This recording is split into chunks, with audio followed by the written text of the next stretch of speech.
నాలుగేళ్లుగా ఫ్యాన్స్ కి తెలియకుండా ఎంతో సీక్రెట్ గా ఉంచుతూ మొత్తానికి అభిమానులు ముందుకి ఫ్లవర్ బొకేతో వచ్చేసిన అభిజిత్ లైఫ్ ఈజ్ బ్యూటిఫుల్ మూవీతో ఇండస్ట్రీ లోపలికి అడుగుపెట్టి ఆ తర్వాత తెలుగు ఇండస్ట్రీకి కనిపించకుండా మాయమైపోయాడు.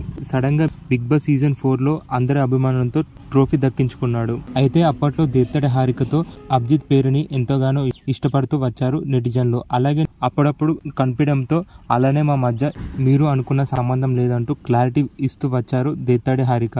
అయినప్పటికీ కూడా వీళ్ళిద్దరి పేరుని కలిసి చూడాలని, అలాగే వీళ్ళిద్దరు కలిసి నటించాలని ఎంతో మంది అభిమానులు కోరుకున్నారు. ఇక అభిజిత్ అయితే బిగ్ బాస్ 4 లో విన్ అయిన తర్వాత ఫ్యాన్స్ ని కాస్త దూరం పెట్టారని చెప్పాలి. అలాగే అభిజిత్ మొత్తానికైతే ట్రావెలింగ్ ని ఇష్టపడుతూ కొత్త అడ్వెంచర్స్ ని ఇష్టపడుతూ ఎక్కువగా ఫారెన్ లోనే ఉంటూ ఇండియాకి కాస్త దూరంగా ఉంటూ వచ్చేసిన అభిజిత్ మొత్తానికి ఇప్పుడు ఇండియాలో ఒక ఇంటి అల్లుడు అవ్వబోతున్నాడు. ఇక ఏం జరిగిందో ఏమో కానీ మొత్తానికి అభిజిత్ అయితే మోస్ట్ వెయిటింగ్ డే వచ్చేసింది అంటూ ఇక తన ప్రియురాల్ని ఎంతో కాలంగా ప్రేమిస్తున్నా అంటూ, అలాగే 4 ఏళ్ల ప్రేమ త్వరలోనే మీ ముందరికి తీసుకురాబోతున్నా అంటూ అభిజిత్ అయితే ఒక వైరల్ పోస్ట్ ని పోస్ట్ చేశాడు. ఇక ఫ్యాన్స్ అంతా బిగ్ బాస్ 4 దేత్తడి హారికతో ప్రేమలో పడిపోయాడు అభిజిత్ అంటూ అభిజిత్ పెట్టిన పోస్ట్ పై ఫ్యాన్స్ అంతా కామెంట్స్ పెట్టారు.